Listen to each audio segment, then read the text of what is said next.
welcome back to another edition of the NFL Draft Talks with Armand and Mike. As you see, my boys are back. Hey, before we even get into it, you see Mike repping his Alabama shirt. Alabama just won the SEC in basketball. Shout out to him. Yes, sir. And Arm is repping that team from Ohio that they almost took us out, man. I'm still scared about that game, man. But welcome back, guys. How y'all doing today? Feeling blessed and ready to go. A lot has transpired since our last episode, so let's get to it. Ready to go. Let's do it. Hey, man. Let's hold on. Get this comment. What's up, buddy? What's up, man? Welcome to the show. Yeah. What's going on? Yes, sir. Okay, but before we get good and started, man, I want to hit one thing before we start talking about Seattle. Armand called it on the show last week that the Panthers were coming up to number one. I just want to get that out there. If you watched last week's show, then you know he mentioned that the Panthers was going to get that number one pick, and boy, did they do it. How you feel over there? What's lottery numbers today? That's funny. I don't know. 24, 48, 72, 654. Yes, sir. Oh, and one more thing. Katie said, oh, it's you and Pat. I know the two teams that y'all done beat us, right? Hey, and Georgia in the background. Yeah, they back there. Okay. Real programs. Yes, sir. But all right, we getting ready to talk about the Seahawks who got 2 first-round picks. But before we get into them, let's hit this quick preview of the Seattle Seahawks. Up first, we talk about the Seattle Seahawks. It is hard to argue that there was any team in the NFL that was more surprising than the Seattle Seahawks in 2022, especially after they traded Russell Wilson for multiple picks from the Denver Broncos. Everyone thought that the Seahawks was going to be in a clear rebuild. However, Geno Smith did not get that message. The Seahawks jumped out to a 6-3 start on the regular season, and they ended up struggling down the stretch. However, they got into the postseason thanks to a Detroit Lions win in Week 18 over the Green Bay Packers. However, they lost to the San Francisco 49ers in the wild card round. And although Geno Smith did not win Comeback Player of the Year, he still had a Comeback Player of the Year type season. Ken Walker and Tariq Woolen both emerged from the last draft as key rookies that performed for the Seattle Seahawks. And they go into this offseason with not much cap space, but the Seahawks, due to the Russell Wilson trade, has an extra first and second round pick. And they happen to check out to be top 5 picks in both the first and second round. They have 6 top 150 picks throughout the draft. So we'll look forward to see what the Seahawks will do in the draft. But now we get a chance to talk about the Seattle Seahawks draft needs, what Seattle can consider in free agency, and our outlook on what the Seahawks would do to maybe make a deep run in the 2023 season. Up next, the Seattle Seahawks.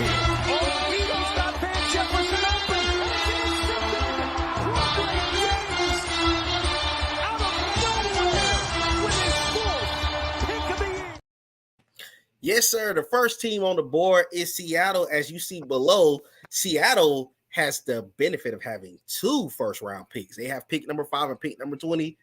They have a couple of needs, more so on the defensive end. As you know, they had a really good year on offense. We got a chance to see the emergence of Kenneth Walker from Michigan State. He ended up emerging as a solid running back. They got DK Metcalf, and they got Tyler Lockett. They got a good team that they have on offense. More so, my draft needs for the Seahawks led to the defense. My first need for the Seahawks is edge rusher. Although the Seahawks had a new scheme, I don't know if a lot of you knew that the Seahawks ran a 3-4 defense last year. They transitioned to it. I think they're going to go back to a 4-3. They need to go back to a 4-3 in their scheme. Darrell Taylor and Nwosu, I'm not going to try his first name at all, both had 9 sacks, and they brought back Bruce Irvin. He had a pretty good year in the office. Although the Seahawks were top 10 in sacks, they don't have a legit pass rusher. They need a pass rusher in the worst way possible. And at number 5, with everything that took place on Friday, you're going to possibly have a Jalen Carter fall in your lap. You're going to possibly have a Tyree Wilson fall in your lap. But if I'm the Seahawks, that's my number one need right there, is going to get me an edge rusher. because you need a guy that's going to be able to create pressure, and they don't have any. And they don't really have a lot of money to do it in free agency. So why not go get it in the draft? You're in a perfect spot. So in my personal opinion, that's their number one need. My next need for the Seahawks is defensive tackle. If they're going to go back to a 4-3 defense, then that's going to be their big need. Seattle had the third worst rushing defense in the league last season. And are you really trying to have Poona Ford, LJ Collier, and Quentin Jefferson as your defensive tackles on a playoff team in a division with Christian McCaffrey and Cam Akers? Absolutely not. You do not want those guys on your group. And as you have multiple firsts and seconds, even if you don't go get it at number 5, you have an option to go get them later in the draft. But they have to me, that defensive line have to be addressed in the opening portion of this draft if you're the Seahawks. My third need for the Seahawks may surprise you. It's a wide receiver. This is a lesser need for the Seahawks because you have DK Metcalf and Tyler Lockett. However, who's number 3? Marquise Goodwin is my age. He's 32 years old. And I ain't old. But in the NFL, he's old. So you got to get you a wide receiver. And Dwayne Eskridge, who they drafted a couple years ago, has been nothing short of a bust. So you got to get you a wide receiver. If they decide to maybe go get a Quentin Johnson or Jalen Hyatt at that spot at number 20, that's not a bad move for them. And my next need for them is a offensive lineman. Seattle did go offensive line last year. They brought in Charles Cross and Abraham Lucas, if I'm not mistaken, on this both ends as a tackle. However, they got to get some help up front. They got work the last couple of weeks of the season going into the playoffs. Austin Blythe he had the worst grade in the league as a center. And Gabe Jackson is a veteran. I mean, he was not good. And you found out you had a running back in Kenneth Walker. You got to get you some help up there up front. But that's a must need for those guys, whether it's in free agency or the draft. But before I move on, CBS Sports have the Seahawks taking Jalen Carter at 5 and Osiris Torrance out of Florida at number 20. Chris Trapasso has them taking Jalen Carter at 5 and Sam Laporta, the tight end out of Iowa, at number 20. Josh Edwards has them taking Will Levis at number 5, I guess, to go ahead and be the quarterback of the future behind Geno. And Jackson Smith from Ohio State at number 20. That'd be scary to put that man in that offense. Also, Kyle Stackpole has them taking Will Levis and Osiris Torrance. Walter Football has them taking Will Anderson out of Alabama and Miles Murphy as their 2 picks at number 5 and number 20. And USA Today has them taking Tyree Wilson and Bijan Robinson. I'm going to hit these comments real quick before the next person take over. Let's see. Rocco Jones said they need one more offensive lineman. I do agree about that. They definitely need to get an offensive lineman for sure. Tevin told everyone that Ken Walker, you did say it on last year's stream that he was the best running back in the draft, and he showed that in many ways.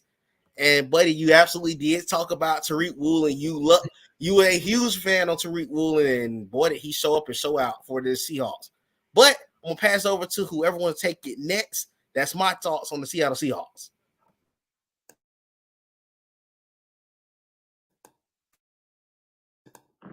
I can speak on the next. So yeah, the Seahawks are in a really good position. They had a really strong draft class last year, and picking at 5, I think they'll have their options of potentially taking in the 2nd to 4th best edge rushers in the draft. They also have the opportunity to take Jalen Carter, and based on my analysis, I think that Jalen Carter, this will be the spot that he'll go. I think he'll be a wonderful fit in Pete Carroll's defense. A name that I will say that to be on watch, because the Seahawks are a wild card when it comes to drafts.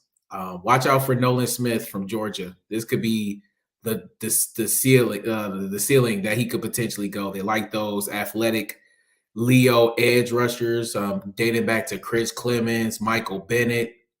Darrell Taylor is one of those guys. They drafted LJ Collier a couple years ago, but it didn't work out. But that would be a name that I would be watching out very closely for the Seattle Seahawks. But I'm going to go with the 5th pick being Jalen Carter, defensive tackle from Georgia. And the 20th pick, I actually have them taking Jalen Hyatt, wide receiver from Tennessee to learn from Tyler Lockett, as he'll most likely be entering his last year with the Seahawks. I'll pass it to Mike. Man, that's an excellent pick, that Jalen Hyatt pick. I really didn't think about that, but man, that would be a haul for them. They can make that pick. But so the Seahawks have actually done a really nice job of rebuilding, but at the same time contending. I don't think a lot of people actually thought they would be able to contend for the NFC West or a playoff berth last year, especially with Geno as their quarterback. They got all those draft picks for Russell Wilson, and the thought was, hey, this is a bridge year for Geno Smith, maybe mentor Locke, and we see that didn't work out. Maybe mentor another quarterback or be there for 2 years when we draft a quarterback and be a mentor. But Geno has established himself as that guy. He has ultimate confidence. He always talks about how people gave up on him, but he didn't give up on himself. And here we are. The Seahawks are not too far removed from Super Bowl contention, and they have the pieces in place to get back there sooner rather than later. So when we talk about the Seahawks and that Super Bowl contention in the past, think about the Legion of Boom. Quietly, the Seahawks have developed one of the best secondaries in the NFL. When you think about Kobe Bryant, a 4th-round pick out of Cincinnati last year, you pair him up with Tariq Woolen. Everybody talks about Woolen, and rightfully so. He is a stud. But Kobe Bryant, a 4th-round pick on the opposite side, is tough. He is tough. You also talk about Jamal Adams. You know, he missed a lot of games last year, but who stepped up? I believe it was a 3rd-round pick, Ryan Neal, in his 3rd year. He reminds me of Cam Chancellor. He is 6'3", 200, and he will lay the boom. Him and Kobe Bryant both combined for 7 forced fumbles last year. And initially I was like, maybe the Seattle can go safety, but they really don't need it because you're having issues with putting Jamal Adams when he's healthy and Ryan Neal on the field at the same time. And I personally think Ryan Neal should always be on the field. That's just how versatile he is and how excellent he was last year. You also have Quadre Diggs at free safety. That secondary is not Legion of Boom-esque, but it is pretty damn good. So they mentioned Poona Ford set to become a free agent, as is Cody Barton. Jordan Brooks at linebacker is recovering from an ACL injury, and we all know how those injuries are. You don't really know how somebody can come back. You don't know what version of that player you're going to get back. But one player that I was interested in them taking with the later pick was I know Nate knows a lot about this guy, Chris Smith. But before I get there, I have them taking Tyree Wilson out of Texas Tech. Tyree Wilson, I don't see any holes on offense. Maybe tight end, maybe offensive line. You can shore up the offensive line at the tight end position to get more athletic at the tight end position. But I think defense is where they will lean on to be key in this draft. And Tyree Wilson gives them their Michael Bennett. It gives them their KJ Wright-esque player that can fill in that front 7 and get you some pass rush, get you some freakishly athletic abilities on that side of the ball, something that they surely missed last year. Now, granted, they were top 15-ish in sacks, but they were in the bottom half of the NFL in pass rush success last year. That's why I think they take Tyree Wilson with the 5th overall pick. With the 20th pick, however, I went outside the box. I have them taking Keion White out of Georgia Tech. Keion White is 6'5", 285 pounds. And if you have not seen the viral video, I think it was last year, he ran down a running back on a wheel route, and he was stride for stride with a running back. Think about that, 6'5", 285 pounds, and the running back could not create any separation. I think pairing Tyree Wilson and Keion White together to add with your already prolific, almost borderline elite secondary could put this defense back on a level that's comparable to the Legion of Boom. Maybe not there yet, but they're ascending. Why I say Keion White? Because he reminds me of a Tony Gonzalez. So, Tony Gonzalez, the Hall of Fame tight end, played basketball at Cal. but it was also an elite tight end. Jimmy Graham, same thing. Played basketball at Miami. Elite. He had a few elite years with the Saints at tight end. Keion White actually played tight end at Old Dominion prior to transferring to Georgia Tech. He played tight end. Think about that. He's really raw, and he's already projected to go in the first round after playing offense most of his life. His strengths, he's versatile. He has a third down skill set, meaning he could play all four. He could play all three downs. You don't have to take him off the field because we don't think he can do anything in coverage. He has the ability to, as I mentioned the example earlier on the wheel route, he can play in coverage. Some of the things that people are saying are weaknesses, he's raw with his pass rush techniques. Of course, he played tight end most of his career prior to transferring to Georgia Tech and becoming a linebacker, defensive end, outside linebacker.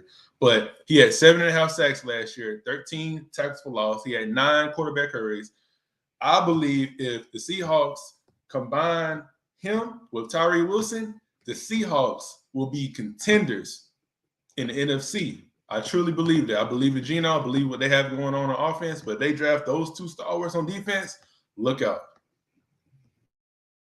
Hey, I agree with you on. I love what both of y'all approach was with the Seahawks. To be honest, I definitely think that they have a chance to be really a dark horse in the NFC, actually, because of the way that their division just shook up today.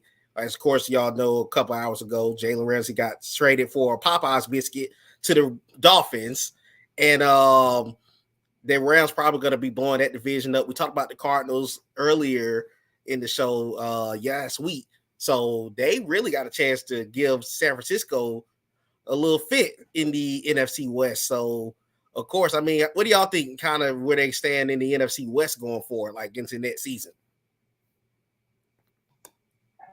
It really depends on what the 49ers do with their quarterback situation. So we all know Brock Purdy just had elbow surgery. He has a messed up UCL. For your baseball watchers, you know, that's when usually you have Tommy John surgery. And you're out 12 to 16 months or whatever. But you also have Trey Lance coming back from a horrific injury. We don't know. I just mentioned with the ACL injury earlier, you don't know what type of injury he had, if he's going to come back immediately to where he was when he left off. So what do the Niners do with Jimmy G? Do you bring him back for insurance? I think it really depends. Yes, Brock Purdy almost led them to the Super Bowl. But do you trust that? I think the more complete team is the Seahawks, especially if they hit on this draft and they have a little bit of money for free agency. I think the Seahawks are the team to beat. I know that's not a popular opinion, but I think the Seahawks could take the NFC West next year. Yeah, I think they are closing the gap. And I say that in addition to the quarterback situation. I think Mitch McGlinchey, right tackle for the 49ers, is a free agent. And they also lost DeMeco Ryans on defense as a defensive coordinator, who's now the coach of the Houston Texans, a very, very respected guy in the league. So we're going to have to see how things are going to go going forward with the 49ers. They've always had injury issues. Unfortunately, and that's really been the Achilles heel of their team. But they're going to have to figure out how they're going to get creative on offense with the quarterback position, because they got a lot of sacks in that NFC Championship game against the Eagles, and we know that was a rare unit on that D line. But if they lose McGlinchey, they're going to have to replace him. Yes, sir. I agree with that 100%, though. I definitely think that the Seahawks have put themselves in a prime position to be a tough team in the NFC West and possibly the NFC. They could. Who knows? I don't want to jump the gun too soon because I want to see what the draft looked like. But Philadelphia was in this position last year where they made the playoffs and they end up having a great draft night. And we saw them give the Chiefs a lot of fits and possibly won a Super Bowl this year. But I mean, they could really take that kind of leap this year, but I'm not going to jump the gun. We're going to see what this offseason is going to look like tomorrow's the start of free agency. So a lot can happen between tomorrow and draft night. So we'll get a chance to see what these guys are going to look like. But that is what we're going to hit on as far as the Seahawks. Up next, we're going to talk about probably the biggest surprise in the NFL last season, the Detroit Lions. But before we get to them, let's get a quick preview of the Lions. Up next, we talk about the Detroit Lions. After a rough 2021 season, the Lions came into 2022 just hoping to make a somewhat of a turnaround. And did they ever make a turnaround? The Lions got off to a bad start, though. They started 1-6. However, they round off 8 of their final 10 games and nearly made the postseason by sweeping the Green Bay Packers at the end of the year. They finished with a 9-8 season, and they barely missed the postseason. But a lot of the things that they had go well this season was due to the emergence of Ramon St. Brown. He had a good year. Of course, DeAndre Smith and Jamal Williams had a solid season. Aiden Hutchinson and James Houston broke out as rookies. And going into this offseason, the Lions may not have the most cap space in the world, but they have the draft capital to really make some noise. They're coming in with the pick from the LA Rams trade for Matthew Stafford, which turned out to be a top 10 pick, but they're going to be picking at number 6 and number 18 in the first round. They'll be at 48 to 55 in the second round. And they have an opportunity to continue to build off such a great 2022 season. Now we get into the Lions' biggest needs as we enter the draft and free agency, what our outlook will be for the Lions, and what the mocks are saying for the 2023 Detroit Lions.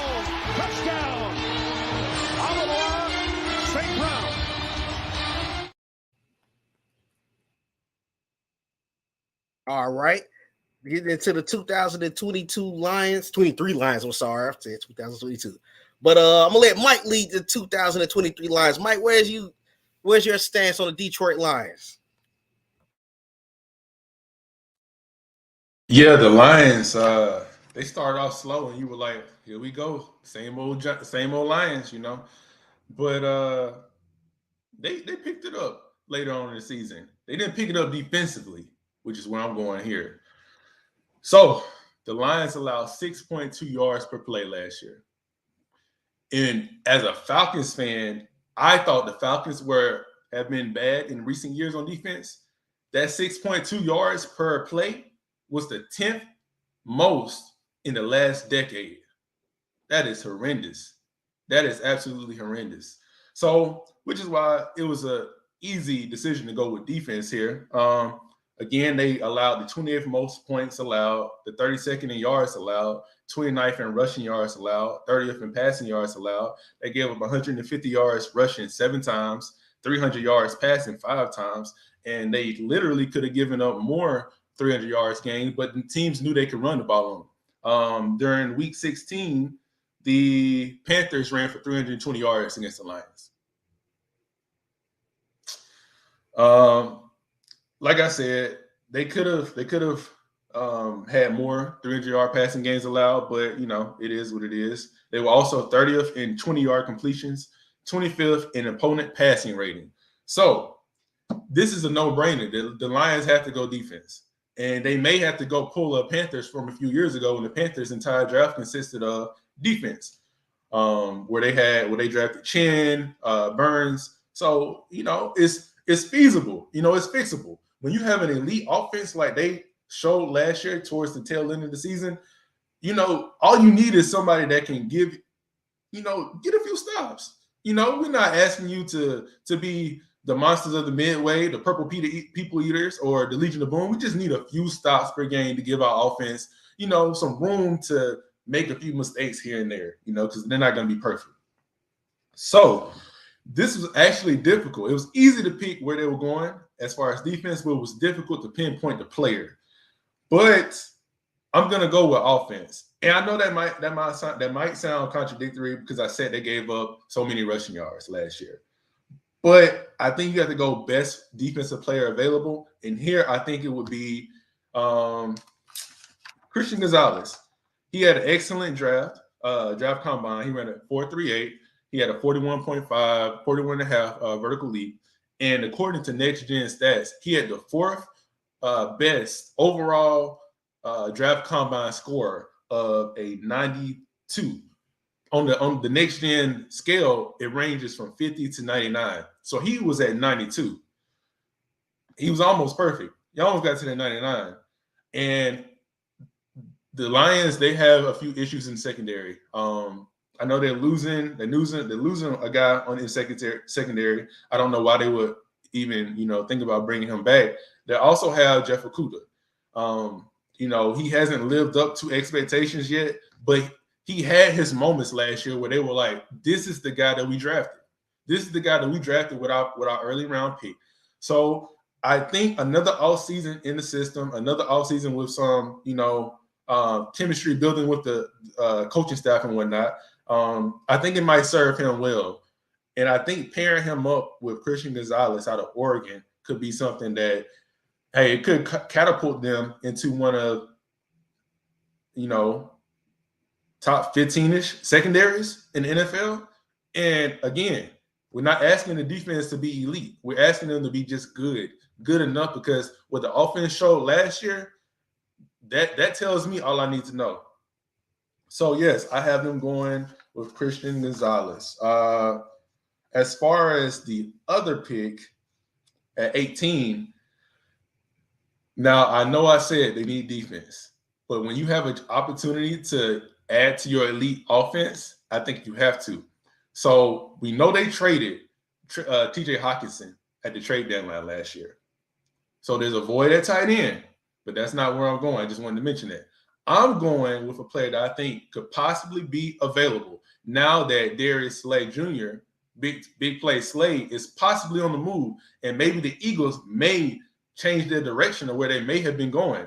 I think the Eagles may go corner if they lose Slay via trade, which opens the door for Bijan Robinson to be selected at 18 by the Detroit Lions. Why do I say that? Jamal Williams, they could bring him back, but he's 28. I'm just saying that the shelf life for running backs is not that long. You have DeAndre Swift, but he has kind of tailed off in recent years, which is why Jamal Williams was the feature back later on in the season. Why not bring in Bijan Robinson, who is without a doubt, the best running back in this draft? He is physical. He ran for 1,500 yards last year, 20 touchdowns, had 91 broken tackles. 91 broken tackles. Now, what? Texas didn't make the playoffs, so they didn't have the ability to have those extra games, but he had 91 broken tackles in the amount of games that they played. I believe he also ran a 4.46. I just believe when you add Bijan Robinson to Jameson Williams, who's coming off a horrific knee injury, and he kind of got some playing time at the end of last year. So you essentially are adding 2 first-round picks on offense this year. Jameson Williams, he came back at the end of last year, but he really wasn't himself. He didn't have a full offseason like he will this year. Adding Bijan Robinson, and then you're adding a cornerback on defense. Yes, you could easily go defense, but I just think, man, if you can make that offense even more lethal, might as well go for it. Hey, I like how you put that, and to piggyback off what you said. First of all, the defense can't nowhere but up. I thought our defense was bad, but the Lions decided they wanted to be a little bit worse than us. But I also would piggyback off what Mike said. My number one need for the Lions is a defensive lineman. The Lions did find some steals, find a steal in James Houston. Of course, Aiden Hutchinson is what Aiden Hutchinson, we knew what he was going to be. Knew he was going to be a stud. But outside of those 2 guys, the defensive tackle position is god-awful. The Lions gave up almost 2,500 yards on the ground and 22 touchdowns. And at pick number 6, with a potentially quarterback-heavy draft up front, you're probably going to get one of the best prospects to fall to you. You just never know who could fly up the board, who could drop off the board to fall at number 6, and who may possibly trade up. Arizona's pick still up there at number 3. Somebody may come up there and get a quarterback from them, and that may drop another defensive player. but I have them in a position where they need to take a defensive tackle, whether if Jalen Carter happens to fall to 6, which I do not see him doing, or maybe even Miles Murphy. I think that's another option for the Lions, but the Lions got to have a person on that defensive line that's going to get some type of pressure up front, because you have the youth in Aiden and James Houston. You got to get some more pressure up front. My second need, feeding off also what Mike said, is cornerback. As he mentioned, they gave up the most yardage in NFL last season. You want to know how many yards that was? 392.4. So you averaging giving up 400 yards a game. Think about that. So when you step on the field, it don't matter if your offense scored 40 points. You giving up 400 yards a game. So you might as well keep scoring. It's like a Madden game. Anyways, they also gave up 4,179 yards passing, the third most in the NFL. Also, they gave up 26 touchdown passes. Not only is it a top need for the team, they don't really have anybody on the roster right now. Jeff Okudah is there, but outside of Jeff Okudah, there's nobody else I'm putting on that opposite side. The rest of those guys either rode the bench or they're role players. You do not need to start in the NFL when you're facing a Justin Jefferson. You now got DJ Moore in your division. You now deal with Christian Watson and dudes over there in Green Bay. You need to be able to defend somebody. And what about when you get to the playoffs? You got to deal with CeeDee Lamb and A.J. Brown and all those guys. Who are you going to cover? If you're the Lions, you better go get you a corner at some point in this draft. Where, like Mike said, that's where a Christian Gonzalez or a Joey Porter Jr. or maybe even George's Keely Ringo in the second pick later on at number 20 number 18 falls into play. Number 3, quarterback. I'm going to go ahead and put it like this. We know their coach said that they're going to run with Jared Goff this season. But if you are a person that watched the cap like me and these two guys do, they could have got out of that Jared Goff deal this offseason, and it only would have hit them for $10 million. Although his cap hit is crazy, he do not have a lot that's going to hurt their overall cap. So do not be surprised if this is Jared Goff's last season as a Detroit Lions quarterback. So this could be a potential place where they may look at a Will Levis or Anthony Richardson in this draft at number 6. That will be a shocker. But when you look at the situation for the Lions, you want to build a young team and not have to have so much money tied to a quarterback. They could go get a Hendon Hooker later in the draft. Maybe even a Stetson Bennett in the draft. I'm just throwing out some names because you don't have to go at number 6 to pick him or number 20. You can actually get that later in the draft. But again, if the Lions was to release Jared Goff in 2024, they saved $26 million. Do you think they're not going to cut him? They're absolutely going to cut him. So this is going to be Jared Goff's last year. My next need, also feeding off what Mike said, is a tight end. TJ Hawkinson got traded in the division to Minnesota, which, again, hold on, I hit this comment. Antoine is a Lions fan, says Stetson Bennett. I was set Swartfield on fire. I'm just saying. I'm just throwing the name out. I'm not saying he's going to be there. But tight end, TJ Hawkinson is not in on the team anymore.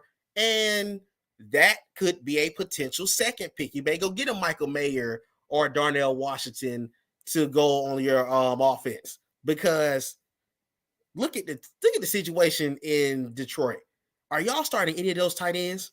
You're not starting those tight ends on your third string group. No. Next one is an interior offensive lineman.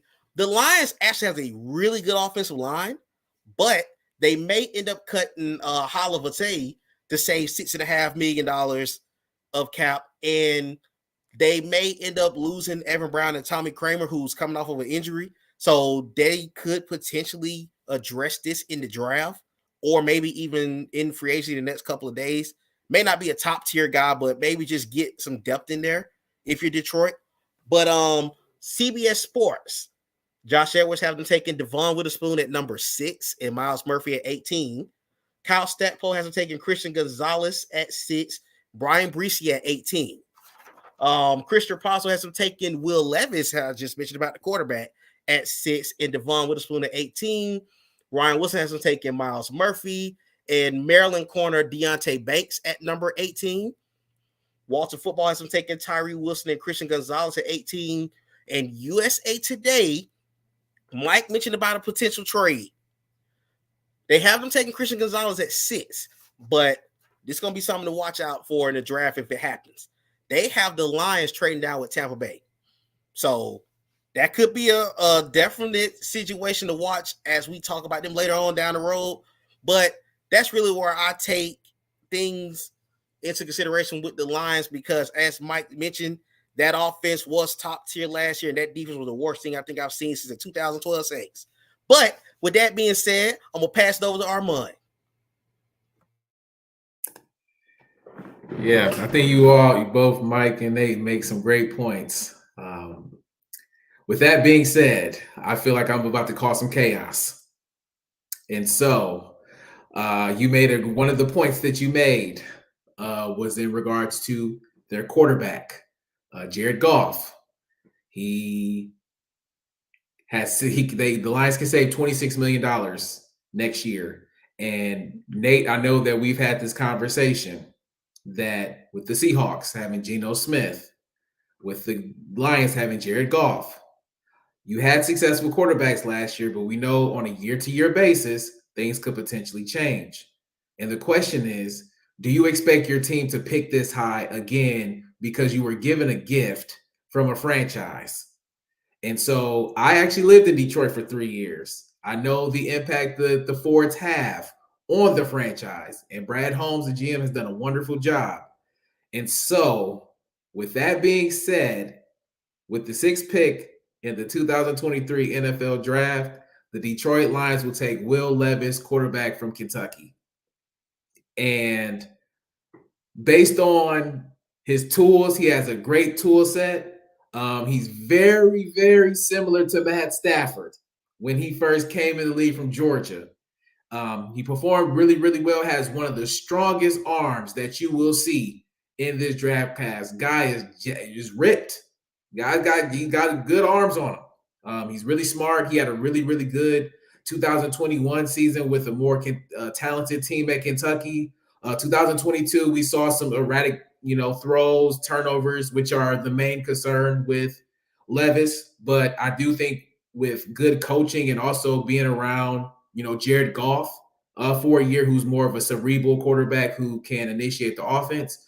I think from a long-term perspective, I think taking Levis will also extend the duration of the team because they have a lot of talented players that are on rookie deals.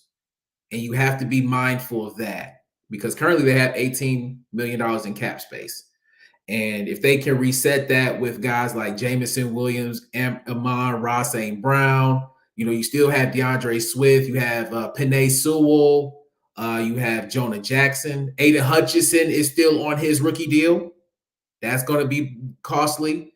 Jeff Okudah, potentially, if he has a good season, he could break out for a new deal as well. So I think taking Will Levis on that team will be a great solution to give the front office their guy that they actually selected, and then they can move on from Jared Goff after this offseason.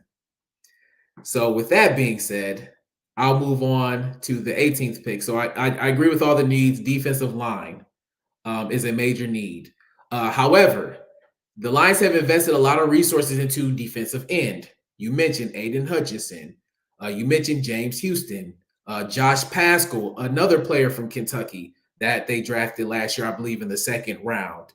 They also have one of the Akwara brothers who will most likely be coming back, Julian. I think Romeo is going to get cut.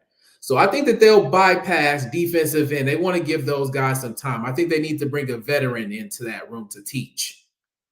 However, that defensive tackle room is as bad as my current team, and we're not going that route today.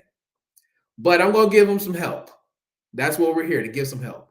So with the 18th pick in the 2023 NFL Draft, the Detroit Lions take Bryant Brees, defensive tackle from Clemson. If you know Brian Brees, he's had a really tough year. He lost his sister due to illness. He had a rough year, but Brian Brees was a 5-star recruit coming out of high school. He was the number 1 player, I believe, in his class. And we know Clemson has a very, very good track record of getting defensive linemen to the NFL. High character, high motor guy, really, really athletic. I think that he can come in and really, he could probably start from the get-go. I do think the Lions need to bring a veteran in that room to teach. Levi Azaruke, I believe that his name, they drafted him 2nd round for Washington last year. Probably the more talented defensive tackle in their room. They just don't have the talent and the skill there. They're a little undersized in that area as well. And Brees is 6'5", 300. So he could come in and be an anchor and really help that team to fortify. And I also would like to mention, the Lions have 5 picks within the top 100. So they have time they can make a Will Levis pick, which I think makes sense from a timeline perspective and a pick perspective. This is a deep tight end class. You don't need to take a tight end in the 1st and 2nd round. Those guys, most of the great tight ends have came from the 3rd and 5th rounds. You can wait on that. You can develop those guys. They could get a cornerback in the 2nd round. This is a good cornerback class. I do think there will be a run of corners in the 1st round around the teens, but they can find a guy there. We also talked about, I believe, interior offensive line. This is a really, really weak from a top level standpoint. It's not a lot of strength there, but you can find, some centers, late in the later rounds. So I think that coming away with Will Levis and Brian Brees will be a really good haul. I definitely think cornerback.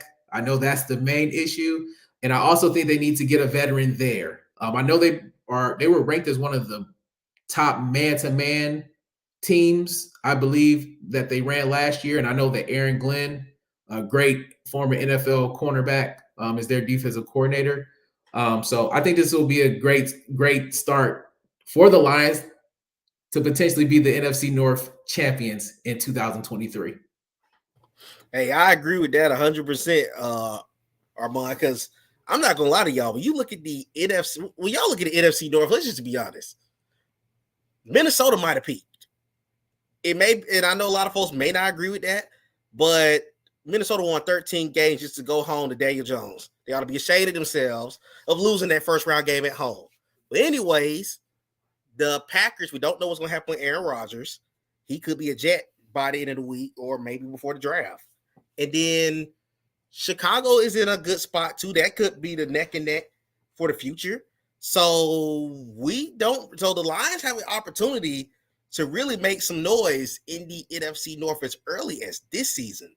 So, I mean, like y'all said, they're headed in the right direction. And I'm so proud to be able to say this because I got so sick of seeing the Lions in the top 5 with their actual pick. I know my boy Antoine is a Lions fan. He's watching right now. I know you're proud of him too. We get into 9 and 8. So again, I love the direction that the Lions are headed in long term. And they could also kind of take that, not saying they're going to go to a Super Bowl, nothing just yet, but they could be in that Philly position too. It's funny because Seattle and Detroit in so many ways remind me of each other right now. Cause they kind of in that same predicament, which y'all kind of can see that them kind of like being a mirror image of each other right now. Yeah, I think especially from the quarterback perspective, that they could both potentially draft a quarterback and reset their timeline for their team because they have a lot of young talent on both sides of the ball. They do have needs, but the quarterback situation is ultimately going to determine, how far they're going to go. Agree with that 100%. All right. And that's enough. We talked about another on the up and coming team in the Lions. Up next, we're going to talk about the Raiders. But before we get started with them, let's get a quick preview of that team out in Vegas. I'm about to call them Oakland. Up next, we discuss the Las Vegas Raiders. The Raiders started the 2022 season changing a lot of things. More importantly, bringing a lot of new players and personnel into their organization. They brought Josh McDaniels in. They brought Dave Ziegler in to run the organization. And then they added Devontae Adams and Chandler Jones in the offseason. We all thought that this team might have made a shot at the postseason. However, their season ended with seeing them play 13 one-score games and only winning 4 of them. They also blew 4 double-digit leads. So once the season was over, they looked to move on from key players. Derek Carr, their franchise quarterback since 2014, is no longer on the team, and they will be possibly adding a young quarterback in the draft. The offense had a decent year. Josh Jacobs had another solid year on the ground. Devontae Adams had a solid year. And on defense, Max Crosby continued to become one of the league's best defensive linemen, having a career high in 12.5 sacks.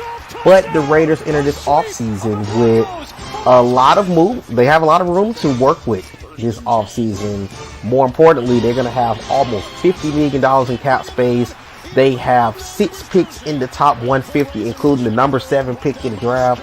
So now we will get ready to talk about what are the Raiders' offseason needs, what they could address in the free agency and the draft, what we view the Raiders' top needs are, and the mock's top needs for the Las Vegas Raiders.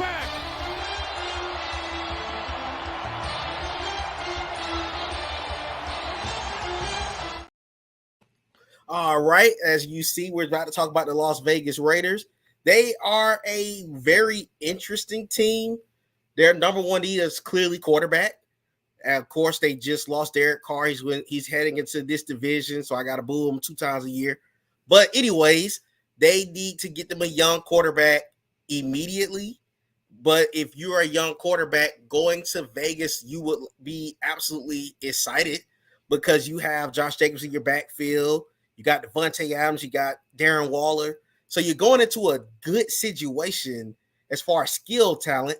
But, of course, you need you a young guy at quarterback, and you could possibly use the rest of that money that I just mentioned about that the Raiders are going into free agency and build your talent around you. So that's their number one need. I would be shocked if they don't go quarterback at number 7, knowing that they just lost Derek Carr.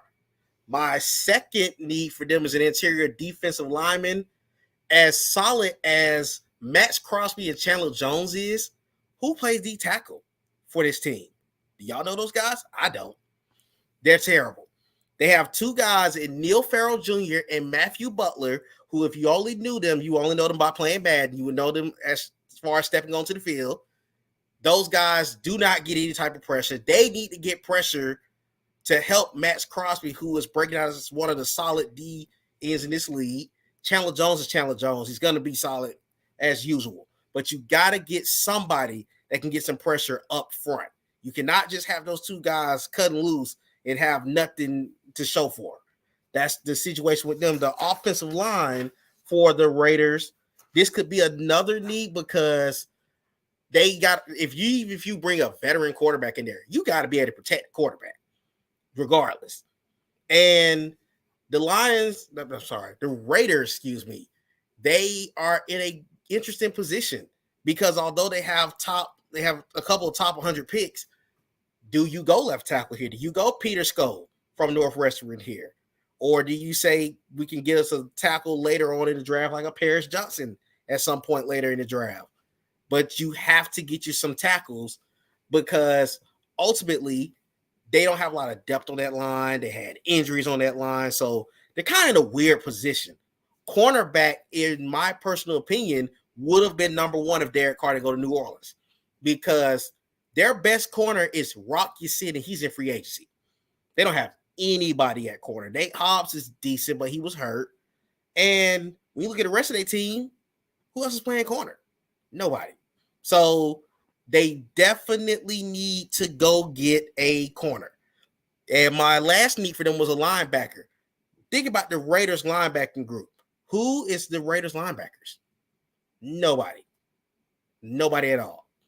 Their best linebacker left on the team right now is Divine Diablo, and that's another Madden player. If you play Madden, you'll know him from there. Because Diablo gave up a quarterback passer rating of 125 yard point passer rating and 3 touchdowns by himself at linebacker. He just wastes time out there. So they got to get some linebackers because if you are a football fan like I am, you know that the quarterback of your defense is at linebacker. So if you don't have solid linebacker play, you're going to struggle.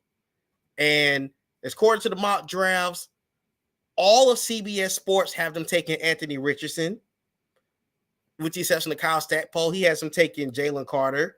Walter Football has them taking Will Levis. And USA Today has them taking Peter Skow.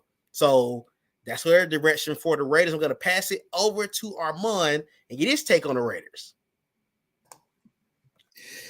Yeah, so Las Vegas.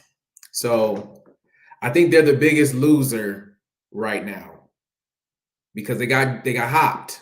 They got jumped. The Panthers, a team that needed a quarterback, they traded up to one. So the only path that I see that the Raiders, if they're even going to trade up to get a quarterback, is 3 at Arizona. And I don't think Arizona wants to trade back behind Seattle if they potentially might take the top defensive player. They don't want the Seattle to get Will Anderson or Jalen Carter potentially. So obviously I agree with the needs. Quarterback is a major need. I know we've discussed last week. I don't think a quarterback is going to be there at 7. I just don't believe that there's going to be a quarterback that will be available for the Raiders to take. In addition, defensive end is a problem. Chandler Jones, that highlight that Nate showed was the best thing about him all season, was him running back, stiff arming Mac Jones into the turf and running back for a touchdown. Chandler Jones has really struggled there. And that's why, with how the draft board fell for me, I think that at the 7th pick, I had them taking Myles Murphy, defensive end from Clemson. The Raiders like those big, athletic, bendy defensive ends. They're going back to Clemson after failing with Cleveland Farrell, who they drafted in 2018 or 2019. But Murphy can play inside and out. He's very, very athletic, comes from a championship pedigree from the University of Clemson. I think it's going to be a really, really interesting pick for the Raiders at 7 because they can go in a number of directions. And Josh McDaniels has to get creative at quarterback next year. I know they have Jarrett Stidham coming back. I'm not really sure the direction of how they'll try to upgrade the position in terms of potential backups or drafts. I have read some articles that they are interested in Tennessee's Hendon Hooker. So they could possibly take him in the 2nd round. They do have 11 picks, so they can't address a lot of needs. But I'm not really excited about this roster. Just truthfully, to be honest, they also have to figure out, they could be an offseason away from Devontae Adams potentially asking out. They just got rid of, he came here because of Derek Carr. Just truthfully, he came here because of Derek Carr, and now he's gone.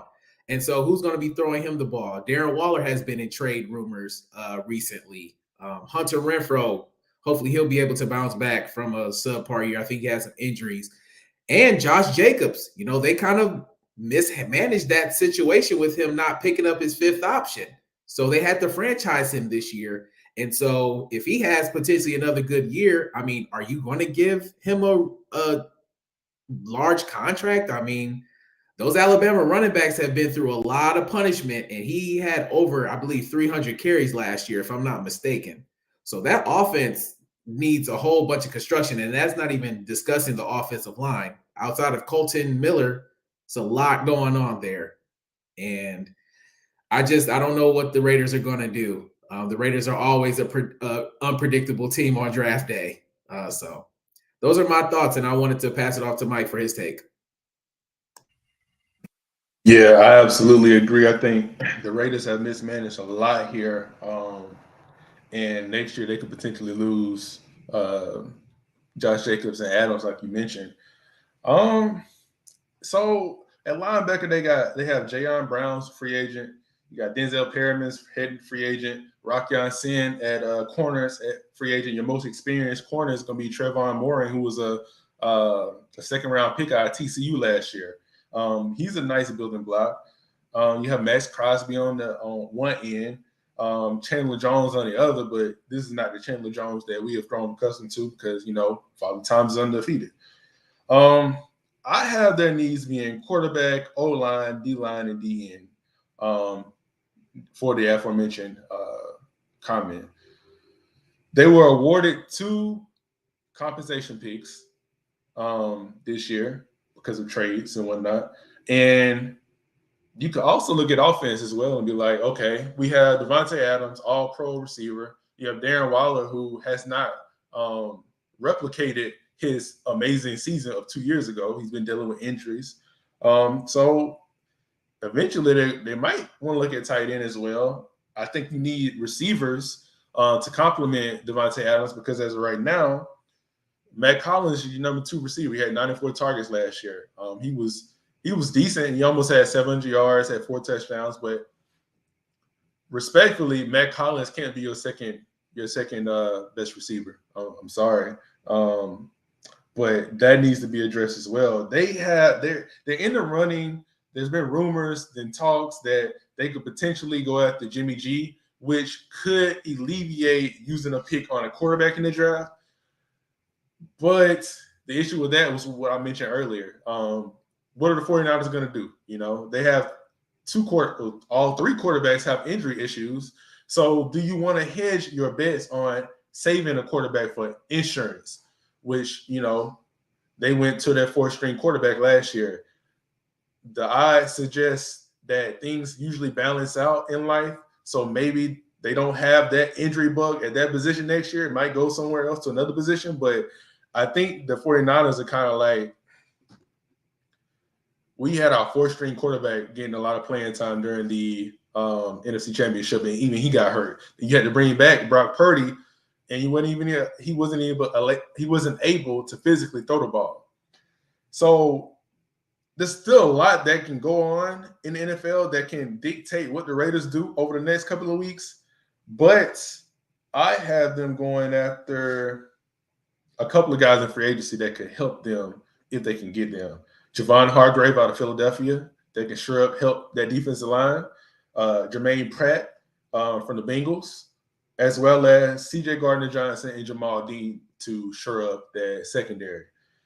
I say all that because maybe if you could plug some players in via the free agency, maybe this pick will make a lot of sense. And I have them drafting Will Levis out of Kentucky.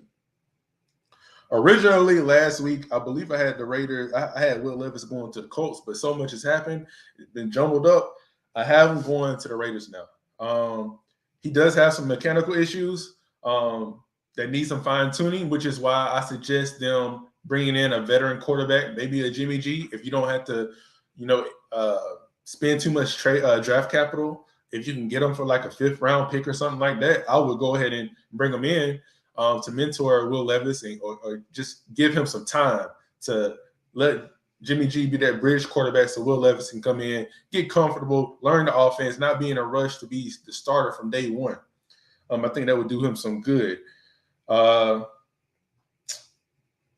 They were in the running for, I guess, you heard rumors about Aaron Rodgers is going to potentially be in the quarterback for the Raiders at one point, but I think that ship is sailed, and I think he's going to make a decision soon because I heard him on a podcast, and he was like, a decision is imminent. There's a deadline for this, so I think they're out of the running, but who knows? Aaron Rodgers, he's been kind of, in the last couple of years, he's been kind of like unpredictable, so who knows? But I'm going with Will Levis here. He has a strong arm. Maybe his intangibles, the tools, his physical traits can entice Devontae Adams to not opt out of or demand a trade next year.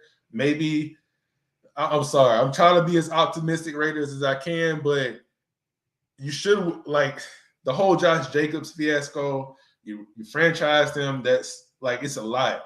But I think by going ahead and getting your franchise quarterback, if that's who you think it is, go ahead and get him and deal with the rest when you get to that, because you can't worry about the future now. You have to worry about what's in front of you. And if Will Levis, you believe he's your franchise quarterback, you have to go and get him and worry about the rest of the baggage and everything else later on, because quite frankly, the front office has made some poor decisions. I think that they already know that they've come to regret those decisions. But hey, you can't live in the past. Go and get your guy. If he's your guy, go and get him.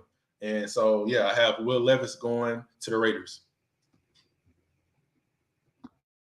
Not you trying to be optimistic, but So are you telling me the Raiders in a worse position than you want to give them credit for? Yeah, just like because Armand brought up a very, very important point that many people haven't really even talked about because the trade just happened within the last few weeks, few days.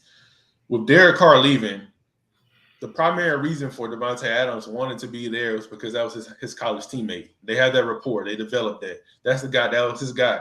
Even when they were struggling this year, neither one of them threw each other under the bus. They would point the finger at other areas of the team with the franchise, but they were the most supportive duo that I've seen. And I think that's telling. I think it's telling because I think teams need to watch out for. I'm not sure they financially can make this work for the Saints next year with Devontae Adams. I don't know if that can work financially because they have a lot of stuff going on with their financial flexibility. But I think it's important to note that the Raiders need to get things done this year with this draft. They need to hit on at least 60, 70% of their draft picks. I think the average draft success rate in the NFL is like 34.7. They need to be above average because if they don't, this whole thing, you could lose Josh Jacobs next year if he has another great season. You lose Devontae Adams, and then who's your number one receiver? You lost Henry Ruggs with a misfortunate accident that took the life of someone. You took Brian Edwards, who you traded to the Falcons last year. You drafted him in the top 4 or 5 rounds. So you haven't had good success with receivers. Darren Waller is not the same tight end he was 2 years ago. The Raiders have a mess here, and I think the best thing for them to do is just go ahead and get a quarterback.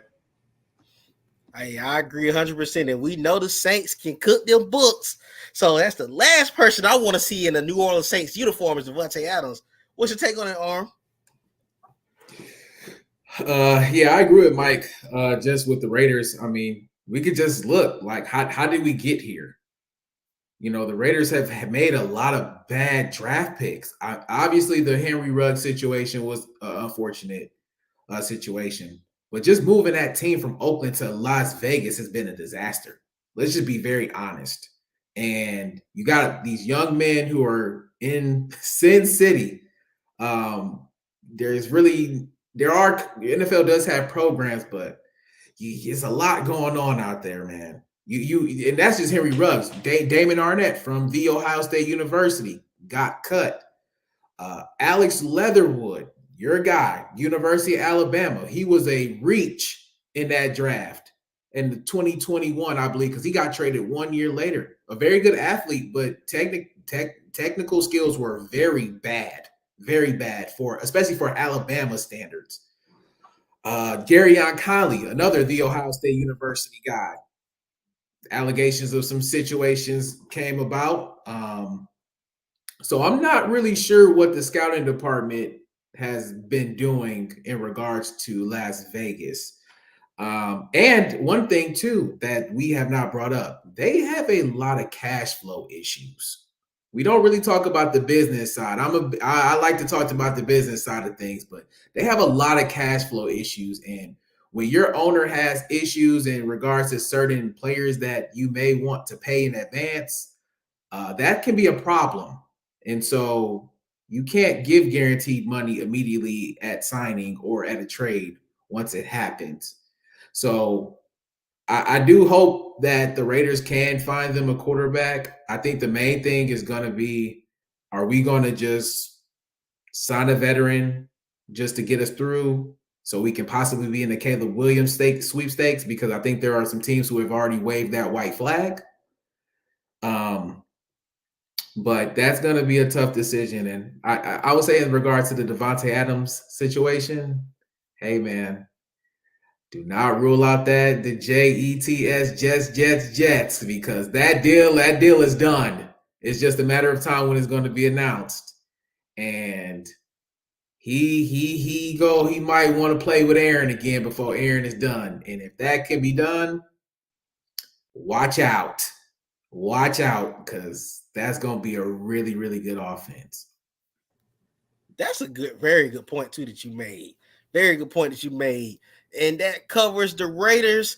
And last but not least, the team that is the reason we had to delay this show 2 days anyways, that lovely team up in Charlotte, North Carolina, in my freaking division, the Carolina Panthers. But Brother Rivers going to lead us off on that one since he predicted it. But before we get there, let's see what this team that just caused all this chaos did first. Last but not least, we discussed the 2022 Carolina Panthers. Their season was up and down in many ways. They started off the season with Matt Rule leading the way and Baker Mayfield at starting quarterback, and they got off to a terrible start. Matt Rule was fired, and Steve Wilks took over as head coach. The Panthers then resurged and had a legitimate chance to win the NFC South until the Week 17 loss at Tampa, which ended their playoff hopes. And they have something to build off of from the 2022 season. However, before we decided to do this show, the Panthers made a big move. They moved up to the number 1 pick in a trade with the Chicago Bears, which also saw them lose franchise wide receiver DJ Moore. So the Panthers, who are clearly going to go quarterback at number 1, will enter this draft with 6 picks and not a lot of cap space. So they have a lot of work to do, and we will get ready to discuss what we think the Panthers' needs are, how will they address things post-trade, and where does Mox have the players going for the Carolina Panthers. Up next, the 2023 Carolina Panthers.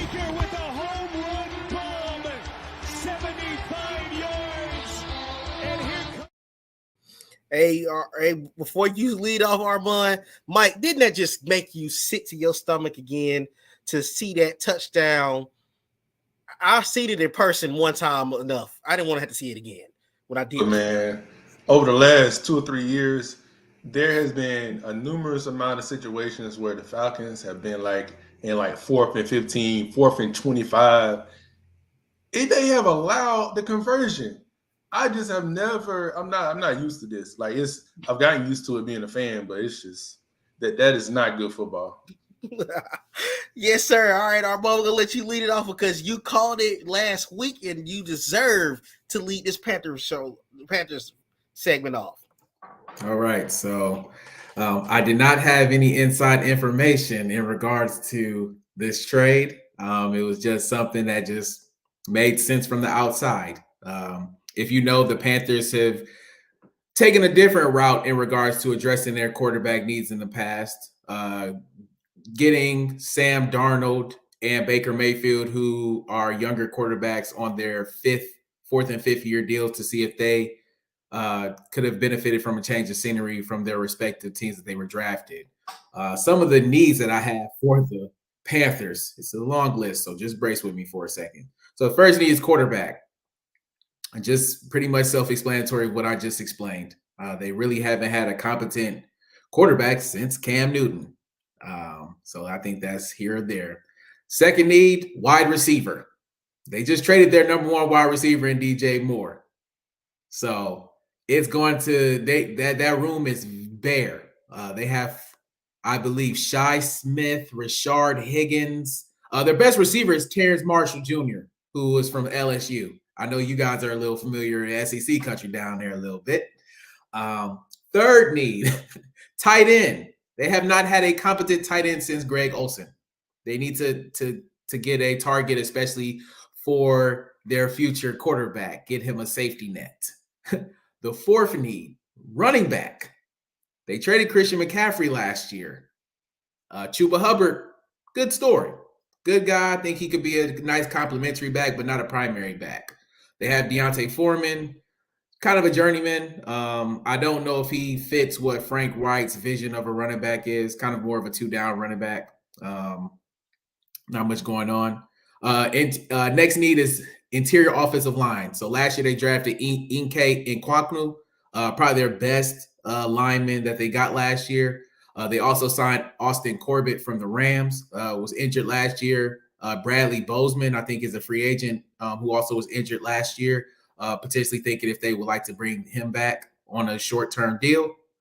Additional needs, so shifting to defense, linebacker, Shaq Green-Thompson has been a stalwart on that defense since he's came in the league. He potentially could be cut for cap savings. Defensive end, obviously they have Brian Burns, who was somewhat flown in trade rumors last year. Opposite of him, they have Yetur Gross-Matos, who's from Penn State. Really hasn't panned out as much. He's project with some raw, gifted physical tools. And I'd say defensive tackle. Matt Ioannis is a free agent, so if they bring him back, I think that position will be fine. But if they don't, they need to find a running mate for Derrick Brown. The Panthers have 6 picks due to their trade. They had originally 8, but getting rid of the picks that they received from the San Francisco 49ers from the Christian McCaffrey trade. Obviously, I'm wearing my Ohio State hat with a lot of pride today. And with the first pick in the 2023 NFL Draft, for the first time possibly in history, the Carolina Panthers will take quarterback C.J. Stroud, Ohio State. And the reason I came to this conclusion was obviously I think Frank Wright likes cerebral quarterbacks. I said to Nate off camera before the Ohio State-Georgia game that C.J. Stroud has the most to play for in the bowl games. He is in the running to be the number 1 quarterback. The reason that C.J. Stroud didn't have that moment was unfortunately because the Ohio State defense lost the games twice against Michigan. So he could not field a comeback from being down 10 plus against Michigan's disciplined, talented defense. And this is me being objective. But in that Georgia game, Ryan Day, give him a lot of credit. Sometimes you lose to win. And implementing the running ability for C.J. Stroud. Hey, if the throw is not there, take off. And we saw C.J. Stroud run on numerous occasions, and especially in the fourth quarter on that last drive, when he ran for 27 yards, put the fear of God in Georgia fans. Georgia fans were like, this we might lose. And unfortunately, the outcome, they made it, and they won a national championship. But I think C.J. Stroud's leadership, he galvanizes a room. He's tough. He's cerebral. He has everything that a quarterback needs in the modern NFL. And there is no questions that any GMs can have about that young man, that his intelligence can't be questioned, his athleticism can't be questioned, and his leadership can't be questioned. And GM Mark Tepper needs a face of the franchise to step in that spot that Cam Newton left dormant for a couple of years. So the pick for the Carolina Panthers in the NFC South, currently the worst division of quarterbacks, will get a new addition in quarterback C.J. Stroud. Nate or Mike, I would love to pass it to you to get your thoughts. Lead it, Mike. Wow, that was something. I wasn't expecting that. I'm usually pretty good at predicting things. You caught me off guard, so now I gotta regain my composure. Excellent analysis, excellent information. You made some good points. So many people don't know that Frank Wright was the first quarterback in Carolina Panthers history. Josh McCown was also a quarterback. He is their Frank Wright hired him on to be their quarterback's coach. So the Panthers have known for a while what they were going to do. They brought in the guys that they felt could coach up a quarterback to their liking. And it sucks for Matt Corral, the quarterback out of Ole Miss last year. He had a season-ending injury this year. He wasn't able to compete for that job. They had the likes of Sam Darnold and others, Baker Mayfield at one point. So it's unfortunate. He's likely not gonna get a fair opportunity. He may be able to compete, but if you're taking a quarterback, which I am predicting him to do, the number 1 pick, they're drafting their guy for a reason. So, you got drafted in the 3rd or 4th round, unless they feel that the guy that they pick is just not ready when the season starts, you're going to be the backup quarterback. So there's been reports that Tepper loves Bryce Young. It's also been reports that Wright loves CJ Stroud.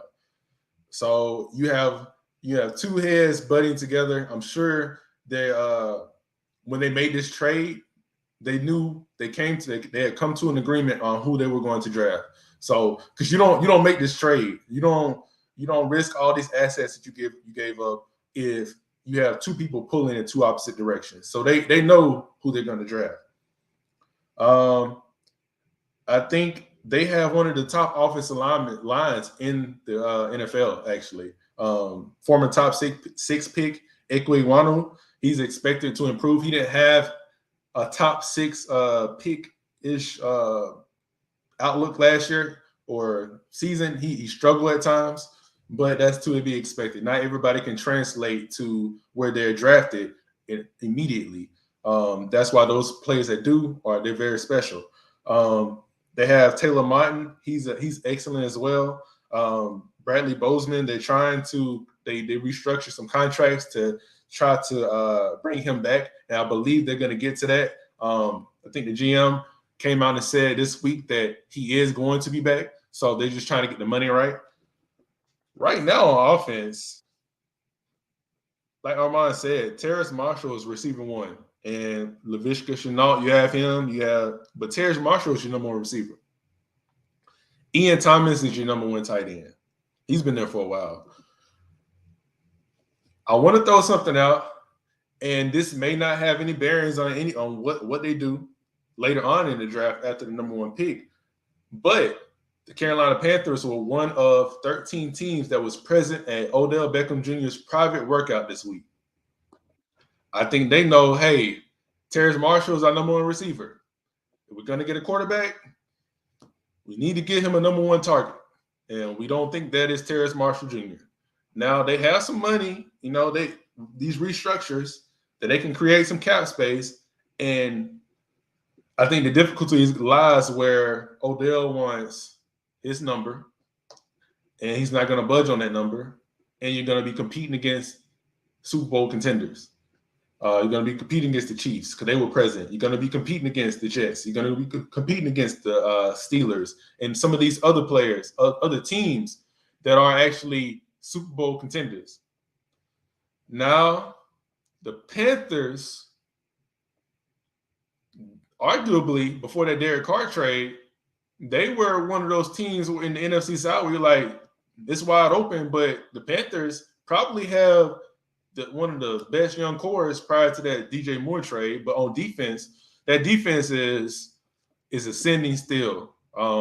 They would not part with Burns at the trade deadline. Teams were offering them up to 2 first-round picks and other draft capital to get him. And they were like, no, this is our cornerstone. This is our Julius Peppers. We're not trading him. And so I think that really means something to what they see in him. So I'm not going to waste any more time. I'm going to go a little different route here. Tepper loves Bryce Young. Wright loves CJ Stroud.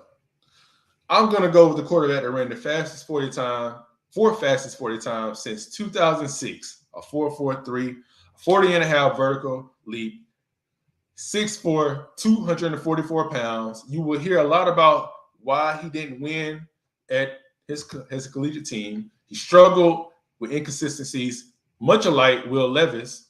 His mechanics weren't always flawless, but when he was on his game, I take you back to Florida, Utah.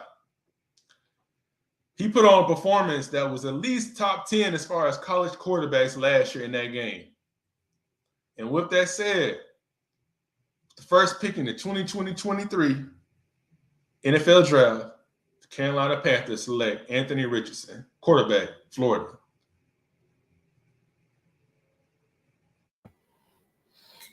Not Diet Cam Newton. Hey, I'm taking that lead, Like I said, the head coach and the owner have their guy. I'm just gonna throw it out there. You know, that's my the Bennett guy that got drafted by the Cavs a couple of years ago, and then the commentator was like, "What? That's you gonna get that moment. This is the NFL's moment." Anthony Richardson, first overall pick. Okay. Whew. I think oh man.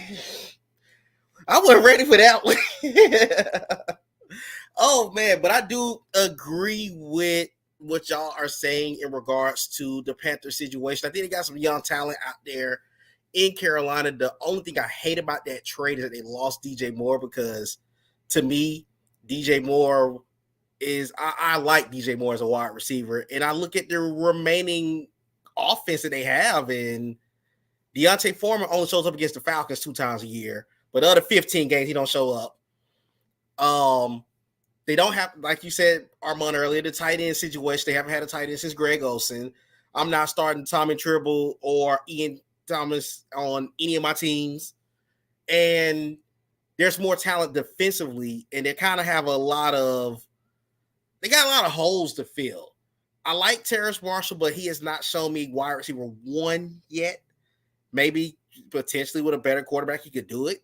But they're in a weird situation to go up to number 1. And as you all said, they could possibly work some things around in free agency. I don't think they really have the most amount of money to really be flexible with it. But honestly speaking, I do agree with you all. That was my number 1 need for the Panthers, was a quarterback. That's clearly what they're coming up here for. They're not coming up for anything else but a quarterback. And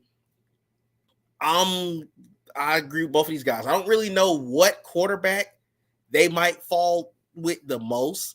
I do think that it could be CJ Stroud, in my personal opinion. And Armand had to take me back through the mental stress of the Ohio State-Georgia game to remind me CJ Stroud cooked us for 4 quarters, and we snuck out there by the grace of God at the stroke of midnight. But he, to me, earned himself as the number 1 pick in the draft, although I love Bryce Young as well. But Carolina is doing something that no other team in the division has done so far, and they are starting to make it clear that, hey, we got to go get us a quarterback for the future, because as you look at this division, you have Derek Carr in New Orleans, but he's a rental. They signed him for 4 years, but I don't see that situation lasting 4 years. Kyle Trask is Tampa's current quarterback. Desmond Ridder's our quarterback at the moment. We'll get a chance to talk about the Falcons and on, of course, the next show. But again, they're going ahead and making sure that they put something into motion now, because being in this division, all 4 teams have a shot to win this division with no question. So that's my number 1 option for them, because they are done with the Sam Darnold, PJ Walker, Baker Mayfield, to try to resurgence of Cam Newton that didn't work out. They're not doing none of that anymore. They're going to get them a quarterback, and I respect that 100%. My next need for them is edge rusher, as both guys mentioned. Brian Burns, I love Brian Burns. I think he's one of the up-and-coming defensive ends in the league. But I will still not understand why they let Hassan Reddick walk out that door last offseason. He went to Philadelphia and tore it up, and was a big reason why they went to the Super Bowl. So, as Armand mentioned, Gross Matos have not really had a chance to break out yet. They drafted Amari Barno. He's not really had a chance to do much yet. To me, you need to get you a solid rusher, another solid edge rusher if you can get it, and also add you a D tackle that could potentially be paired up with Derek Brown. You want to build on what you have in that defense. That defense is really solid. They just we have a couple of pieces they need to replace. Also, I do agree that they need to address their linebacker situation. Shaq Thompson may get cut to potentially give them an option to make a couple more moves in free agency. He's been solid, but that contract is not to Carolina standards. And as I mentioned with the situation with the Raiders, that's your quarterback of your defense's linebacker. So you want to go ahead and get that situated going forward. Also, as I mentioned as well, tight end, they got to get a tight end in some capacity in the draft or free agency. There is nobody on that tight end group right now in Carolina that I would trust to be number 1, 2, 3, 4, 5, 6, or 7 in the NFL offense. So they need to get them a tight end. I don't care if you're going to get you an old guy out of free agency. You need a tight end, because you're gonna need a safety blanket for your young guy. Wide receiver arguably could have been the number one need if they didn't have a quarterback. If they had a quarterback, because no DJ Moore means you're relying on Terrace Marshall, Shenault, Shi Smith. You have a lot of guys who aren't number ones, two, or threes in that wide receiver core. They really need to address that, because you cannot have CJ Stroud throwing to Shi Smith as his wide receiver one. Not saying that they would do that. Of course, they wouldn't do that. But you got to get you somebody to build something with a chemistry with a Stroud or a Bryce Young, who's ever going to be the quarterback there. That's so important at this point for the Carolina Panthers. It was also mentioned about the needing to get an offensive lineman. Bradley Bozeman will not be coming back. He's going to go to free agency. He was injured, as Armand mentioned. They got to get some help up front. You want to make sure that your quarterback is fully protected going long term, and then you have to look at the situation of your division. You could have a solid draft and be the best team in the NFC South this season. So it is key that they go ahead and get those needs addressed this year. You cannot wait and try to get this done this year and this done next year. Not where you can compete for the division this season. You almost won a division last year. So you want to do what you have to do to address that issue. Also, another maybe a lot of people outside of Carolina may not agree with this one, but they need to get a corner, because J.C. Horn is an incredible talent. Dante Jackson, it depends on the day. He's just a really fast corner. It depends on the day with Dante Jackson. C.J. Henderson is not checked out to be who he needed to be in Carolina. They need to get a legitimate corner to go on the opposite side of J.C. Horn, because J.C. Horn is on the verge of being a top 10 corner in this league, if not already. The guy is very, very good. But you got to get you a corner out there. And also, this gives Jeremy Chin an opportunity to go to linebacker, which I think they really need to do. You need to go ahead and move him to linebacker. He's great at safety, don't get me wrong, but he's a hybrid guy. You want to go ahead and give him a legit role, because if you can finally put a solid situation for Jeremy Chin and get another corner, Carolina's defense could easily be in the record as one of the best next season if you hit everything right. And as of course I mentioned that they needed a center because of Bradley Bozeman leaving.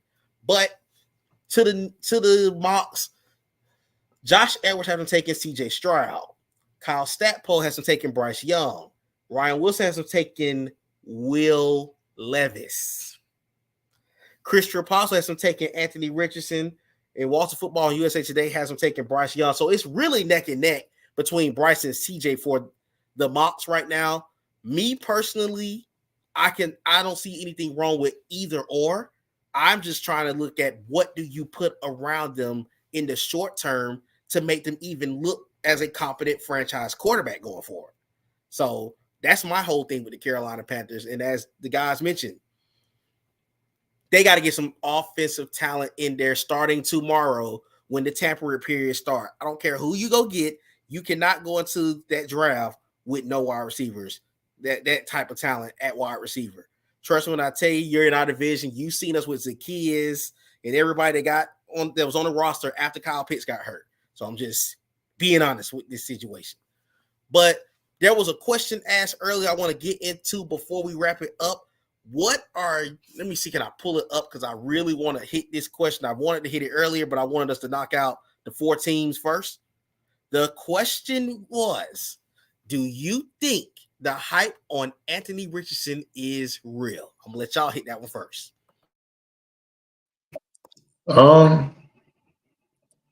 So that's a good question.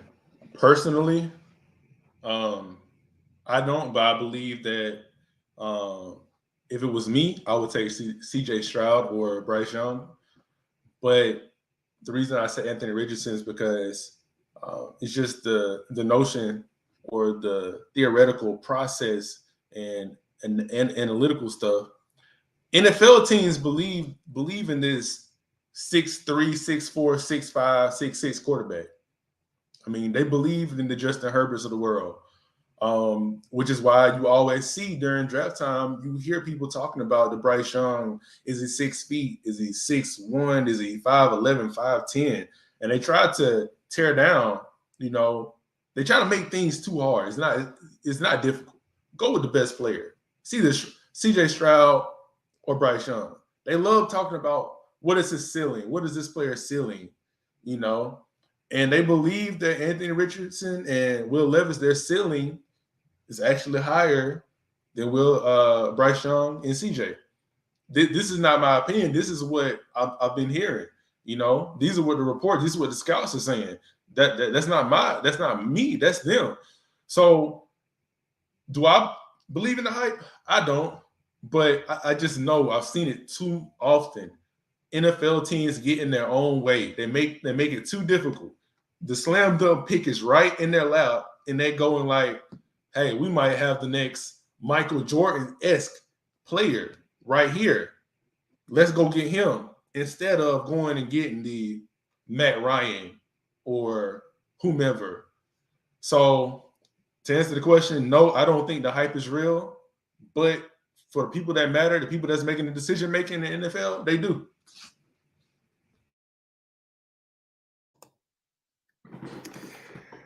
So I do think the Anthony Richardson hype is real.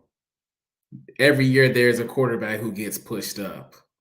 We have to be honest about the needs of teams where quarterbacks can be overgraded potentially. Richardson has the tools for the modern NFL quarterback. He has a strong arm. He has the exceptional mobility. He has a physical stature to potentially handle the physicality of the NFL game. I do disagree with taking him number one with the Panthers. And I do know there are geographical factors that do come into play in terms of selling tickets. But with trading DJ Moore and having a bare cupboard on offense, I think bringing in a guy like Richardson could destroy him. It can be it could be kind of like a Cam Newton situation coming in where you're going to have to burden the offense, and he can get. We saw what happened with Cam. Cam wasn't getting penalties when he was getting hit at times. He was getting destroyed because he was this man child coming in the league. So it really, I don't think that would be a good pick for Carolina. I think that would be way too risky for me right now, just with the amount of work. And you got to really, really put a supporting system around him that he can be successful. And this is long term. So I think if he gets the right weapons, the right coaching, I think Frank Wright, can do a great job. But that's a little rich. But I do think that the hype is real. He does have to improve on his footwork. I hope he can be able to display that as pro day at Florida. I saw someone in the chat that said Florida wasn't a good fit for him. At the end of the day, he made the decision to go to Florida. And that's a whole nother conversation for high school students making their decision to go to certain schools that they aren't put in the best position to win, but are putting themselves in the best position to get marketability because of the name on the helmet. So I just wanted to speak on that, Andy Richard. That was a shocker for me. I was like processing that, and I was like, now I would say this: rest in peace to Jerry Richardson, the former owner of the Panthers. If he was the owner of the Panthers, I think that could have been legitimately a possibility. Because seeing you drafted Cam, I got another Cam. We gonna make this happen. So yeah, rest in peace to Jerry Richardson, the founder of the Carolina Panthers. Just wanted to answer that question, but I did want to debate that Panthers pick because I was like, "Ooh, I couldn't do it. I ain't risking my job that high for if they give a DJ, maybe, but even that's still a lot. Yeah, it's something, it's out of the box, but then I just look at the makeup of their team. They got a solid offensive line, which bodes well for whatever quarterback they draft. That the weapons thing, I think whoever they draft, they have to make a move. I think that's why they were present with the Odell thing. If closed mouths don't get fed, if you don't show up, you can't complain about not getting an interview or whatnot. But they were decent. They had a decent run game last year. They didn't finish in the top 20, but I just think, maybe it's just, being stuck in the mindset of what they look like with Cam. They had several games last year where they rushed for over 200 yards, and just adding Anthony Richardson to that, because I just don't think I don't believe you put Bryce Young in that situation. Depending if you don't have any weapons, you're going to be primarily a running team. With him, kind of being like a game manager at first, because you're just not going to let him go out there and air the ball out the first year if you don't have any weapons. CJ is probably the more realistic pick. But just thinking out of the box, yeah, I would say Anthony more so than Bryce. So, like I said, if I was picking, it would definitely be CJ. But for this, I'll probably go with Anthony. And I'm looking at even the division in terms of the secondaries. The Buccaneers are losing a lot of corners. The Falcons have their issues at corner outside of A.J. Terrell.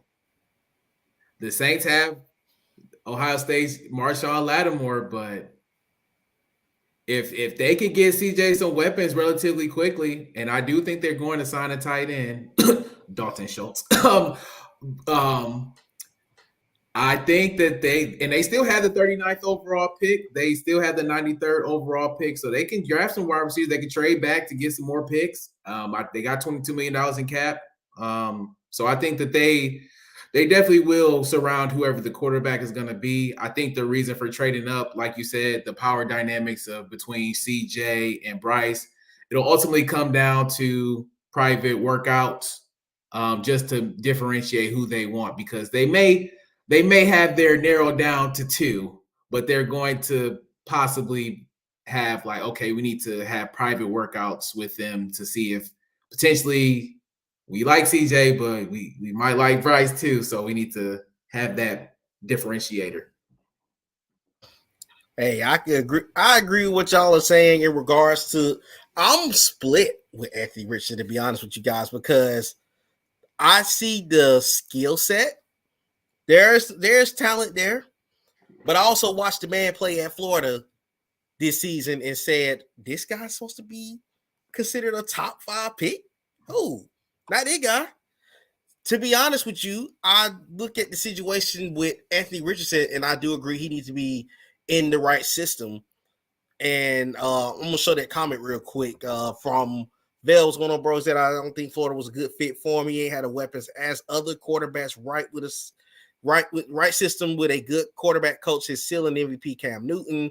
Don't forget that they were saying Hurts couldn't throw coming out. Now look at him, got put in a great system. Now he's balling with okay. So I'm gonna say this in regards to Jalen Hurts. If you watched Hurts, you always thought there was some potential there. He needed to be in the right system. I actually wanted Jalen Hurts, and Armand probably remember me talking about both of y'all do actually. I wanted Jalen Hurts as a Falcon in 2020 to go ahead and move on from the Matt Ryan era. But the thing about Anthony Richardson is a lot of where CJ Stroud had his moment against Georgia. Bryce Young had a moment against Georgia. Anthony Richardson looked like Felipe Franks against Georgia. So that's a difference to me. Will Levis wasn't too bad against Georgia. That game was just close. But I've looked at a lot of these elite quarterbacks that are coming out this year. A lot of them had solid moments against Georgia. Not just even making it based on one team. But when you look at their body of work, against the elite teams, what are they doing? Now, he had the Utah game. Don't get me wrong. They won week 1. Congratulations. Good job. But they got you to nothing but the Krispy Kreme Bowl. So, straight up, I am split on Anthony Richardson. I don't know if he's going to be the most talented quarterback in this draft, or he may be a combine body. There every year we have a guy that kills the combine, flies up the board, and does absolutely nothing in the NFL. So I'm split on him. I'm definitely split on him because and I was actually just about to say this, but Tevin hit this comment about Richardson being big and fast. I think that's one of the things that this league has fallen in love with because of these guys going out here running 4.4s, 4.3s, and all this stuff in the league. So I'm kind of split. I don't want to say that Anthony Richardson is not talented enough to produce in the NFL. I just got to see where his situation is. But I do agree that Carolina is just go ahead. No, I was going to ask you to do the next comment because I had a comment about that. Okay, so Valley Valentine said that Bryce Young had a bad few games. So I'm gonna let Mike hit that one. So Bryce Young, without Bryce Young on that team this year, on the Alabama team this year, Alabama is like a 7 or 8 win team. And that's just being honest. Bryce Young kept Alabama in several games. The Tennessee game, they got down 28-7. The Arkansas game, he was hurt, and they brought in the Jalen Milroe, redshirt sophomore, and they ran for like 300 yards that game. But yeah, Bryce Young is a winner. Think about what he did without much receiver help. Most of the receivers this year they have transferred. JoJo Earl, you had Jermaine Burton. He didn't have as great as a year as many expected him to have, and never heard many Alabama fans wanted Bill O'Brien gone because of they didn't have the burners like Jamison Williams. They didn't have Jalen Waddle and whatnot this year that could just line up and get open. They had to scheme people open, and Bill O'Brien couldn't do it. And the receivers they didn't have the top end speed to just out be faster or whatnot than to get open. So Bryce Young, he really displayed this year that he was a quality quarterback and a quarterback that's really worthy of the number 1 overall pick if a team chooses to take him. But yeah, Bryce Young, he had a few bad games, but what quarterback didn't? He didn't. I think if you look at his numbers this year compared to last year, of course, he won the Heisman and he just set the world on fire. This year, you look at his numbers, he didn't actually have a bad year. When you look at his numbers, he was still one of the best quarterbacks, one of the best players in college football. But I think you got to take that into account. Who was he throwing the ball to? Look at the makeup of the Alabama team. Alabama was not a great team offensively. The numbers are there because it's Alabama, but as far as receivers, they had 2 or 3 receivers transfer. Nick Saban was like, "Yeah, this is not going to work. We're gonna look in the transfer portal, and we got receivers coming in via high school." So I think you have to look at that as well. I do agree with you on that as far as Bryce Young. This Alabama team, and it's sad to say this because Alabama did still win. Did they still win 10 games, if I'm not mistaken? But this was probably one of the worst Alabama teams I've seen in maybe since 2007. And that's crazy to say that because Nick Saban has just been that dominant in college for all this time. But as Mike mentioned, the receivers there just did not set the world on fire. You're not used to Alabama not having receivers not set the world on fire, especially having you go from having Jamison Williams and Mechie and Latu and all that group to Jermaine, I'm bouncing around the SEC Burton and Holden and those guys. So they were also 106 in drops this year. Oh, yikes. Yeah, so it was a rough situation out there in Alabama this year, and I know Nick Saban was not happy with that, but I do agree with Mike that to me, Bryce Young won the Texas game. He would have won the Tennessee game if the kicker didn't miss the field goal and they need to carry that goalpost back, but I'll leave that for a college show. So again, overall though, Bryce Young to me was him and CJ Stroud was by far the best 2 quarterbacks in college all year long, and they deserve to be 1 and 2. When I look at the Anthony Richardson situation, you were what, 4th in the SEC East? Because I believe they were behind Florida and Tennessee, if I'm not mistaken. Hendon Hooker looked better than Anthony Richardson, and the only reason he's not even in this conversation is because he has an ACL injury. South Carolina. Absolutely. South Carolina is another team. Man, listen, Anthony Richardson lost to Vandy. That's all I have to say about Anthony Richardson going forward. They lost to Vandy in 50 years. They lost to him this year with Anthony Richardson leading quarterback. But we got some comments in here. Yeah, it's real interesting. Somebody said no QBs wow me in this draft. Oh, Bama, yeah, that's what Tevin said. Bama wasn't good this year. Me and Nate been saying that. Yeah, this was definitely a down year for him. I still think that I think the quarterback room is good this year, though. It's good enough this year. I think next year's better. But I think this is a good quarterback room at the top. Not so much after you get past who would you say after you get past Strauss, TJ, and maybe Levis? I would say after Levis, it's a monumental drop. I think all the quarterbacks have tools. I think the quarterback that's most honestly ready to play now is Stroud. Just with the intelligence. I think Bryce is second. I think just, getting used to the physicality of the game will be a little different. The speed of the game as well, because the hashes are tighter. So all those like rollouts and screens, that he may have to throw will be a little more challenging. So Richardson is going to be tough. I'd hate for Carolina to make that choice. I do think that Indy is interesting, and I really like Indy because there's a lot of foundational pieces that are there, and they have a coach who can mimic what he did with Jalen Hurts. And if they can run an RPO with Jonathan Taylor, track speed with both of those guys, with a big body receiver who's already there. Look at the Colts. They have 2 wide receivers that are at least 6'3". That's going to help Richardson with ball placement. You got 50-50 guys who can go get the ball.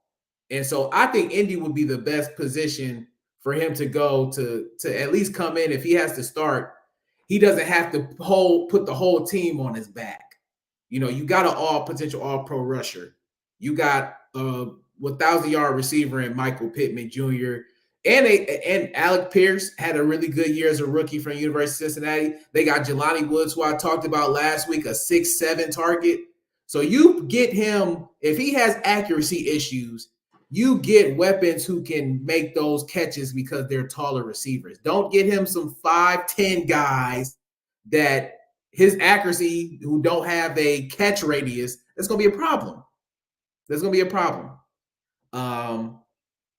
So yeah, I'm not going to say it's a great class. I think it's a good class. I can't agree that next year is going to be really good. So we'll just see. It's going to be an interesting week. I'm excited. Yes, sir. So as all of you know, tomorrow is the start of free agency at noon. The league year is on Wednesday at 4 p.m. Eastern, but the tampering period begins tomorrow for the whole NFL. And this is the 4 teams we cover for this show. If our mom want to jump on with us Wednesday, he can. But me and Mike will be back with you guys on Wednesday to talk about that lovely team that played at that Mercedes-Benz Stadium in downtown Atlanta.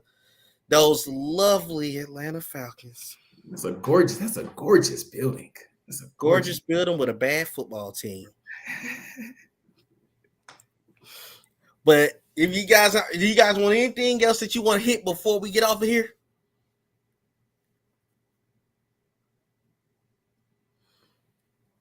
I think we hit everything. I think we had a great show. Yes, sir. Definitely had a great show. And appreciate everybody that's been tuned in for the entirety of the show. Definitely appreciate y'all with the comments and everything. But as we mentioned, Wednesday evening, we will be back with a show. We're going to do just one team. We're going to give the Falcons a little bit of love. Hopefully they did something in free agency and then go out here and sign people for $5 with over $60 million of cap space.